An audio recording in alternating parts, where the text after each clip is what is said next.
That portion of it's a testimony in every sense of the word. I had good people praying for me, asking God to restore me back to my position. The problem is, you can't rebuild sometimes. You have to go forward. So I had to re-examine myself, the issue, what can we do? Now we're sitting at the table again with the government, and the lawyer wouldn't listen to me. I told her, listen, you've got to go it this way, estates. We didn't create estates. The lands was open at one time. But the chiefs, they decided, they wanted their own communities with their own reserves. They agreed with the government, and they were established. These reserves, like I said, are countries. So I want my own country. I want my own area. And we will deal with people.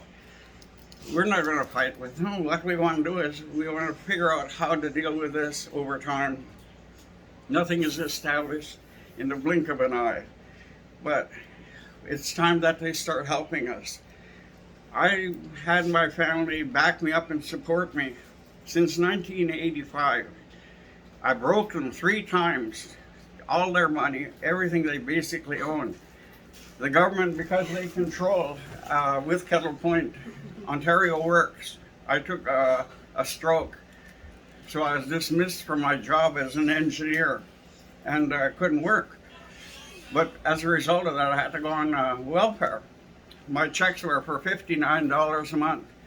And what I done was I kept an inventory of every check I got to show it's not an easy thing. It's not easy to tell the government something and not get whiplash back from the activity. My children suffered, my family suffered. We had no Christmas at times, which is really terrible. And so I felt less than a man, but that's personal. At the same time, I want the best for my children, my grandchildren, my great-grandchildren, whether I'm here to enjoy it or not. The thing is, the government has to own up to its responsibility. It's not just me or Ralph White, his family, and his children and his grandchildren, but there's also, like, the late Hubert George. He was my co-chair. And when he thought I would quit doing nothing, he asserted himself as a chief. I made him a chief as a co-chair because he was willing to work. And he opened up a marijuana shop. I couldn't do that, being a Christian background. So there's things I could do, things I couldn't do, to maintain the integrity and also level of honoring the Lord in my life.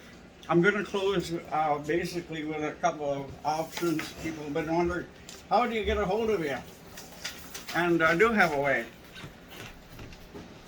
I'll give an email after, but right now you can contact me at Maynard T. George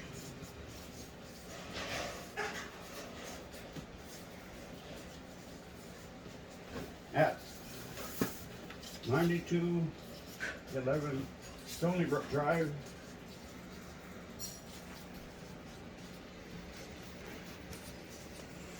R2 Forest.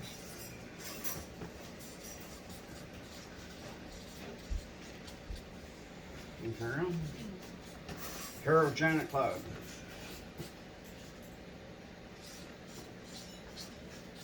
And the postal code is NON1J1.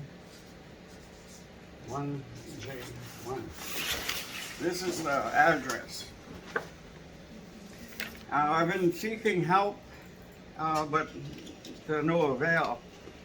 And I can't put a burden on the people any longer in that sense. So if people want to help and donate, that'd be great. If they don't, that's all right. I understand money's tight. And I did have it here. One of these documents. It's a bank account. This is not tax-free. I don't have a number. I'm not chartered or anything like that. If you give, that's great. If you can't give, I have to accept that as well. My bank is with the Bank of Montreal. Like I said, I've done an inventory on every check I ever received from Ontario or from Canada. I just now went on Canada Pension.